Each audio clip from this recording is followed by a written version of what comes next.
The theme for the 2021 History Festivals in Gloucester was Frontiers and Pioneers.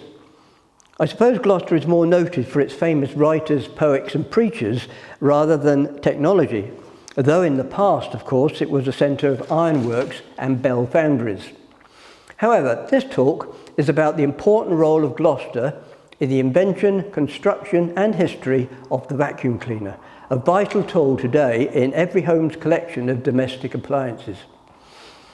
The inventor was a Gloucester man. The prototype was built in Gloucester, and today the vacuum cleaner is manufactured and used throughout the world. This talk then will be in three parts: the inventor, the invention, and the history of vacuum cleaners, in brief. We'll first look at the inventor himself, and I'll concentrate on his Gloucester connections. Hubert Cecil Booth was born in Gloucester on the 4th of July 1871. At that time, his parents and three elder siblings were living at 7 Theresa Place in Bristol Road. His father, Abraham Booth, listed in the 1871 census as a timber merchant, was born in Liverpool in 1833. At some point, he moved down to the southwest and met Elizabeth Ann Watts, who in 1841 was working in service as an assistant in the Charlton family home in Sherborne in Dorset. In 1859 they had married at Weymouth, and in 1861 they were living in near Penzance in Cornwall. By 1871 they had moved to Gloucester, employing 2 servants and to assist in the running of the house. Elizabeth's sister Emily Watts was also living with the family. By 1881 census, they had moved to Bellevue House on the corner of Montpellier and Spa Roads in Gloucester. The house is now known as Park House, where there is a blue plaque on the wall indicating it was somewhere Hubert Cecil Booth had lived. Hubert was now 9 and attending school.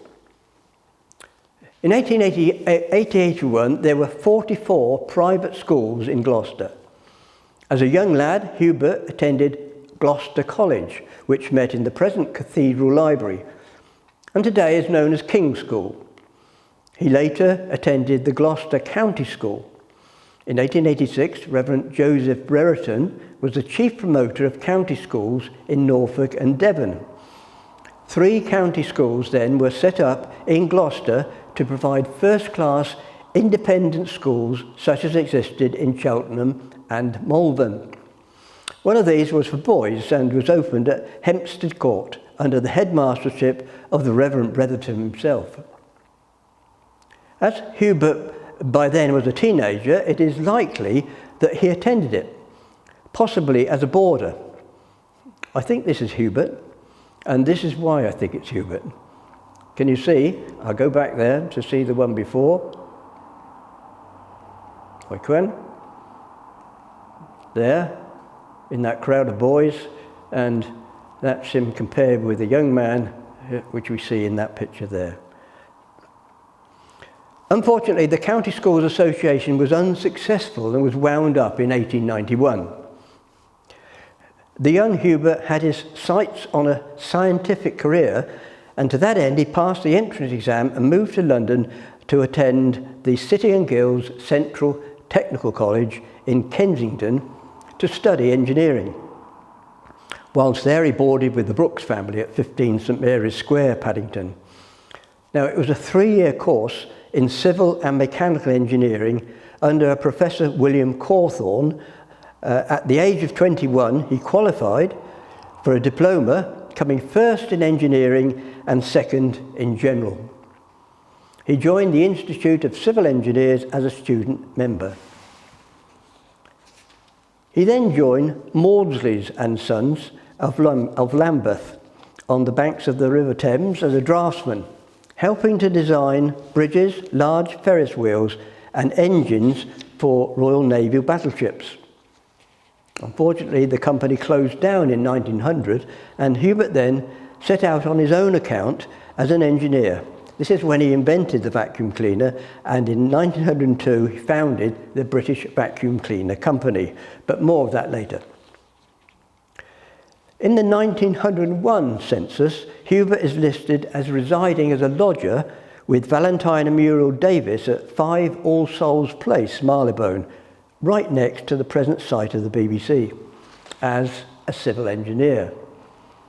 But it seemed he returned to Gloucester around this time, living at 27 St Michael's Square, and having patented his vacuum cleaner invention, commissioned local Gloucester firm Fielding and Platt to build a prototype. In 1903, at the age of 31, he married a local girl called Charlotte Mary Pearce, the daughter of Francis Tring Pearce, who was a director of the Gloucester Millers, Priday, Metford and Company. The Pearces lived at Lorraine House in Park Road, quite close. The wedding took place at Christ Church in Brunswick Road on the 24th of January 1903. At this time he also joined the Royal Gloucester Lodge as a Freemason. It's marked there with that star. Also on there is his brother, so it seems his brother lived in St Michael's Square, and that's where Hubert was living at the time of his marriage. But by 1911, Hubert Cecil and wife Charlotte Mary were living at Ambuley, Farley Lane, Purley in Surrey, with 2 sons, Rupert, aged 7, and Edward, aged 3. His occupation was civil and consulting engineer, and they employed a child's nurse as a young domestic servant called Susanna Clark, who was also from Gloucester, perhaps a family relative. From 1903 to 1940, he was in general practice, handling the design and construction of railway bridges, factory plant and other structural work. In 1910, he was transferred to the membership class of the Civil Engineers Institute of Civil Engineers and became a fellow of the City and Guilds of London Institute. During the First World War, he was engaged in the installation of vacuum cleaning plants in high explosive factories. And after the war, he was concerned in the design of structural steelwork for factories and other buildings. He also designed suspension bridges in Burma, India and South Africa, and many over and under bridges, both in steel and concrete, for various railway companies in Britain. In 1939, at the start of World War II, Hubert and his wife and 36-year-old Rupert were living at Foxley Lane, Colston. Hubert is listed as a consulting engineer on admiralty work, and Rupert was also a consulting engineer. They had a living gardener and 1 domestic servant. It is said that he was offered a knighthood but turned it down, but I found no documentary evidence of that.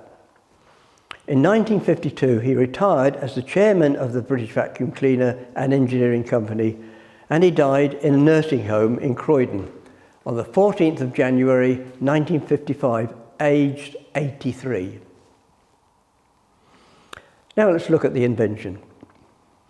When I was young, my mother would each year carry out spring cleaning. Among other activities, this involved cleaning the carpets and rugs. This was before the days of fitted carpets, when homes of ordinary people like us would have squares of woolen matting of various sizes in different strategic places on the floor for people to walk on. Loose dirt could be swept up, but ingrained dirt and dust required a much more vigorous treatment. Before the age of vacuum cleaners, this could only be properly carried out by taking rugs and carpets outdoors and beating them with a suitable carpet beater.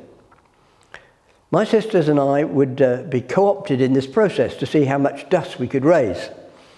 I don't recall we were ever required to wear masks in those days. With the advent of the Industrial Revolution and the use of mechanical devices making many manual tasks much easier, it was natural that better methods were needed to clean carpets. In the 19th century, these mainly consisted of machines just to sweep with the use of brushes to loosen the dirt and a flow of air to blow it away. Many of these were hand operated, but some also powered by electricity. In 1869, a Chicago-based inventor called Ives McGaffey patented a sweeping machine and called it the Whirlwind. It was hand operated. Although it did use suction, it was very inefficient and not really what we would recognize today as a vacuum cleaner. One day in 1901, Hubert Cecil Booth was in the Empire Music Hall in Leicester Square to witness a demonstration of a new machine developed by a St. Louis railway worker to clean rail cars. It was probably the American John S. Thurman's pneumatic carpet renovator. He patented it in 1899. It was gas-powered rather than hand-operated, but despite the pneumatic in the title, it blew rather than sucked. And in Booth's own words, describing the demonstration, the machine consisted of a box about a foot square, having a bag on the top and to which compressed air at 90-pound pressure was supplied. The air was blown down into the carpet from two opposing directions while the box was pushed over the carpet. And the inventor trusted to the reflection from the surface underneath the carpet to drive the dust and air up into the box. I remarked that I could not see how one could get the dust out effectively in this way, as much must be blown out sideways. Further, a cushion or a seat where there was no back to reflect the air could not be cleaned. I asked the inventor why he did not suck out the dust, for he seemed to be going round three sides of a house to get across the front. The inventor became heated, remarked that sucking out the dust was impossible and that it had been tried over and over again, like McGaffey's machine, no doubt, without success. He then walked away. I thought over the matter for a few days and tried the experiment of sucking with my mouth against the back of a plush seat in a restaurant in Victoria Street, with the result that I was almost choked. I came to the conclusion that I could construct a machine to work by suction. A friend offered to finance the experiments and I went ahead. He then went to work on designing a machine. In 1901, he drew up a patent. This is not the original patent, but a later modification showing only the changes to the filtering process. He then approached the Gloucester-based firm of Fielding and Platt to make a prototype at their Atlas works in the Gloucester docks. Fielding and Platt was founded in 1866 by two Lancashire men, Samuel Fielding and James Platt. They were hydraulic engineers and manufactured a variety of heavy machinery for pumping, winding, sawing and woodworking, etc. Booth's vacuum cleaner was not their usual type of thing. One wonders whether this was an exception because of Booth's local pedigree, or perhaps his models being a potentially profitable new innovation. Perhaps being a Freemason helped. Booth called his new invention the Puffing Billy. You can see on this slide that the large canister on the left is the vacuum that is held in place, and the tubes will be connected to that. The motor on the right-hand side is an electric motor, and in the middle is the actual device, which I'll explain in a moment. The first machine was built in 1902 and had a trial run at St Catherine's Manse in London Road, on the corner of Heathville Road. He made modifications and different models were made. In all, Fielding and Platt between 1902 and 1904 built 65 machines. 20 were petrol driven and 45 powered by electricity. One innovation was the use of aluminium for the filters. Originally they were just using flour sacks. And this entry from their order book for January 1904 is one of several that show work done for Booth's vacuum cleaner company for his vacuum cleaners. This is a repeat order for the aluminium filters. During my research for this talk, I came across a long advert in The Citizen on June the 4th, 1904, and I quote some of the bits from it. A message from the Gloucester Vacuum Cleaner Company at the Atlas Iron Works, one of the numerous companies operating Mr. Booth's patents in this country, will bring to the scene a staff of skilled workmen who, by the aid of cleverly contrived mechanical appliances, will do the required cleaning, not only in an incredible short space of time, but in a thoroughly efficient manner. It goes on extolling the virtues of their service and concludes with, the Gloucester Vacuum Cleaner Company covers an area embracing the following districts: Gloucester, Forest of Dean, Stroud, Painswick, Minchinhampton, Newark, Wootton-under-Edge, Dursley, Sharpness, Berkeley and Wickwar. From this, it would appear that they were using the Fielding and Platt produced models before Booth sets up his own production facilities in London. Booth's patents were sold worldwide, and there were a number of companies who made machines and either sold them or offered a hire service. Booth's first British vacuum cleaner company models were large machines powered by a gasoline-fueled motor. Too big to go inside a house, the apparatus sat on a cart. It had a long hose that was taken inside to the carpets.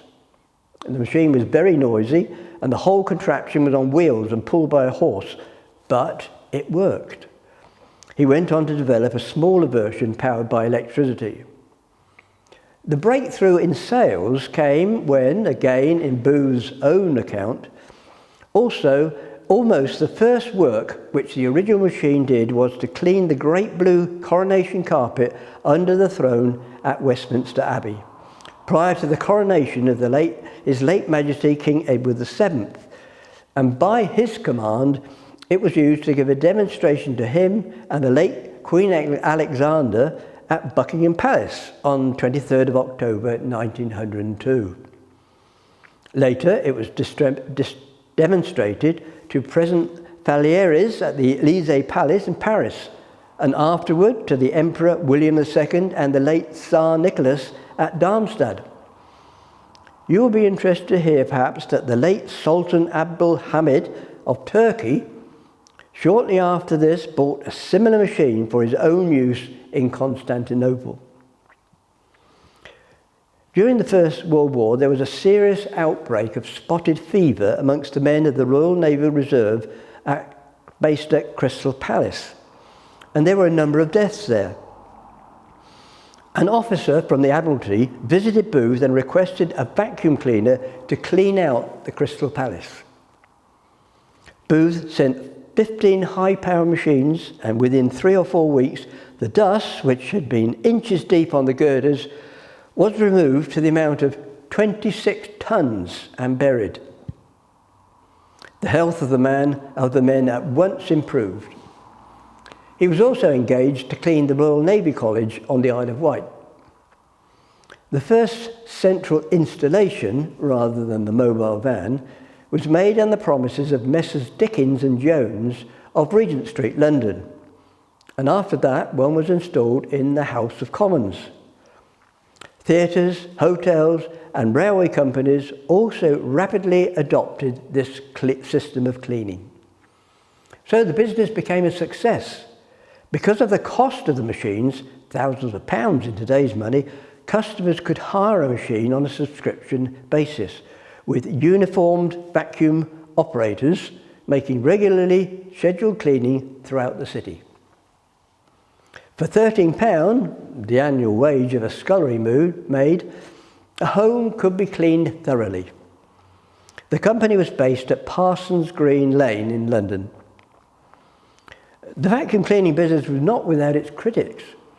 In the early days, the police were unhappy with the machines on the public streets, and many summons were issued. There was also complaints about the noise the machinery made whilst the cleaning process was underway. The company was often sued for damages for allegedly frightening cab horses in the street. On the other hand, there were many customers amongst businesses and the wealthier in society who gladly paid to have their properties thoroughly cleaned. There were those who questioned whether Booth's apparatus was truly an invention. and there were many challenges to his patent. This is a notice of judgment upholding the patent from a challenge from the Eclipse Laundry Company of Brickhouse in Yorkshire. In fact, he sold licenses for others to make the device in many different countries. Now let's have a look at the history of the vacuum cleaner. First, the basic principles. There are basically two ways to create a vacuum. First, the mechanical method. A simple bulb which we press in, the air is pushed out that way, but when we take the hand off the bulb, then the air gets sucked back in again. Trouble is with that, you'd have a very big bulb to get any appreciable amount of suction.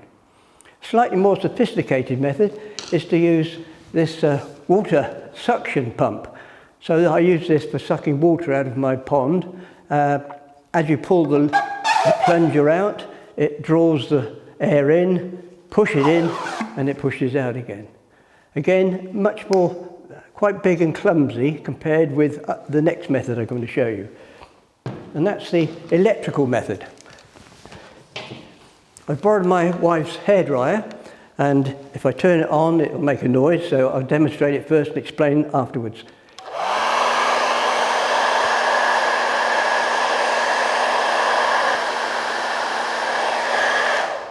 You can see then the main purpose is to blow air, hot air out to dry hair, but it has to get the air from somewhere, so it sucks it in the other end, and you can see that by the tissue movement. Two methods to produce a vacuum. The mechanical method that I've just described was Booth's patent method. He was a civil engineer used to designing bridges and other large structures, so previous attempts to produce a vacuum using hand-operated bellows just did not provide sufficient suction.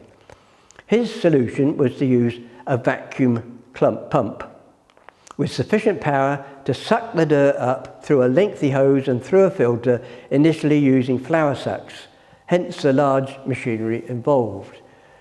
In this picture you can see the wheel at the bottom turns, driven by a motor.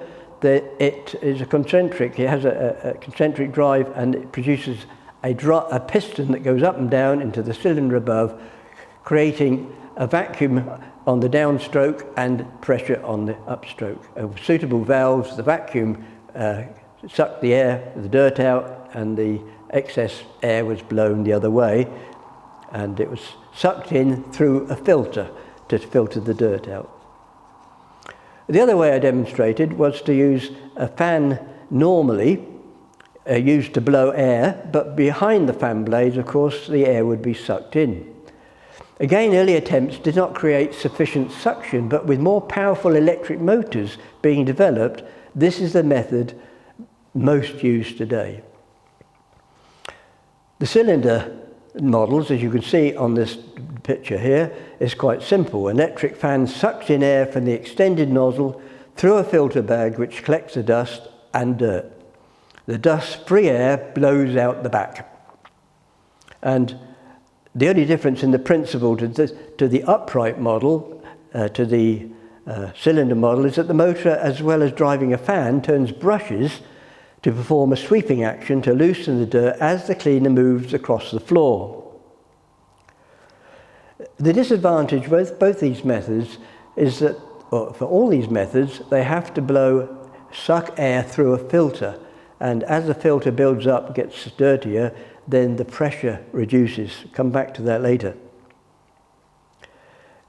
Vacuum cleaners are today made by many manufacturers worldwide, stemming from the Booth and Spangler patents. We'll just take a brief sample of the most significant makers and models. BBC Goblin. Booth's vacuum cleaner company, BBC, which he formed in 1902, becomes the British vacuum cleaner company. So in 1903, to reflect its international importance, and, as said before, was based at Parsons Green Lane in London. And in 1914, it became the British Vacuum Cleaner and Engineering Company Limited, concentrating on industrial installations and other applications using his vacuum pump method. In 1926, the company branded all their domestic vacuum cleaners under the trade name of Goblin.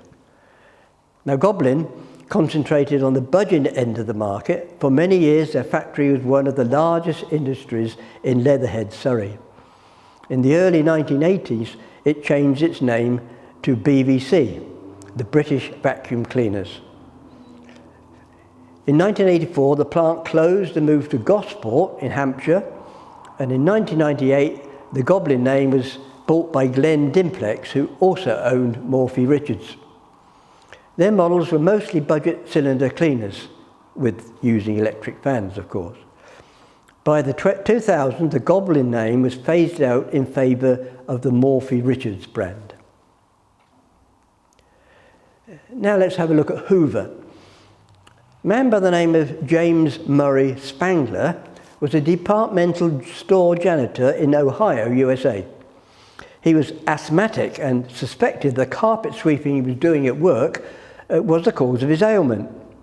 He invented a device using an electric fan to suck air into a bag through a filter, and he took out a patent in 1908. He called his device the electric suction sweeper, and it was then the first upright vacuum cleaner that we recognise today. With the aid of his son and daughter, he set about producing machines for sale. Now, production was slow, just perhaps 2 to 3 machines per week. He gave one of his machines to his cousin Susan Troxell Hoover, who was so impressed she told her husband William Henry Hoover, who with his son was at that time manufacturing leather goods. As a businessman, he spotted a market and purchased the patent from Spangler and formed the Electric Suction Sweeper Company, retaining Spangler as production supervisor with pay rate based on royalties in the new business. The name was later changed to the Hoover Suction Sweeper. The company which then produced the first bag-on-a-stick upright vacuum cleaner. Initially, sales were slow, but Hoover started to give an innovative 10-day free home trial. The business took off, and eventually there was a Hoover vacuum cleaner in nearly every home in America. By 1919, Hoover cleaners were widely manufactured with a time-honoured slogan, "It beats as it sweeps as it cleans." Hoover was brought to Britain in the 1920s. Initially, they were manufactured in Canada, but in the 1930s, the iconic Hoover building in Great Western Road in Perivale, London, was built and was the UK headquarters. In its day, some 1,600 people were employed on the site, and it was considered a model factory with regard to worker welfare. During World War II, it was used to manufacture aircraft parts, but in the 1980s, the bill was given a Grade 2 listing, and the company moved its headquarters to Merthyr Tydfil in Wales. Hoover vacuum cleaners became so popular in Britain and in some other countries that the word Hoover became synonymous with vacuum cleaner. Interestingly, the Americans just used the word vacuuming for the process. Electrolux.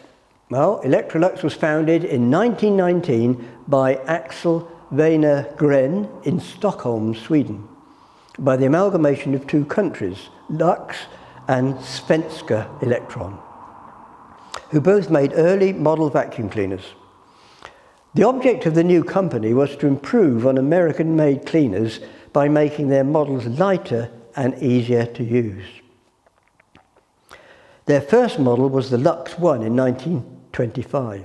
Many models have been manufactured since, and a range of domestic appliances, including refrigerators, dishwashers, washing machines, vacuum cleaners, of course, and cookers, sold under a variety of brand names worldwide. The company is now considered the second biggest in terms of appliances made. New models include mobile robots cleaners like this one. The Henry is the brand name of a canister vacuum cleaner made and sold by Pneumatic. The company was founded in 1969 by Chris Duncan, having seen the need for a rugged and reliable cleaner to clean the inside of boilers. Henry came about when Chris Duncan at a trade show dressed up one of his commercial cleaners with ribbon, a Union flag badge, something like a hat, and chalked a crude smile under the hose connector. Passers-by were amused, and Duncan asked his advertising people to design a proper face. Henry has become a fun but practical machine, first launched in 1981. Sales took off, and Henry has been popular ever since. Other models with different names have been added to the range. It is currently the only vacuum cleaner now manufactured in this country. Apart from the modern robot cleaners and battery-operated machines, the basic design principles of the vacuum cleaner has not altered much in 100 years. Only minor changes, such as the visual design, the filtering process, and the power, of course, of the motor, have been made. This changed with the Dyson. In 1978, James Dyson decided there had to be a better way to clean his home than using the tired old vacuum cleaners of the day. His dream was to develop a bagless vacuum that didn't lose suction no matter what. The idea came to him after he spotted a local sawmill which was using a 30-foot high centrifuge cone to spin dust out of the air. He figured the same technology could be shrunken down for use in a bagless vacuum cleaner.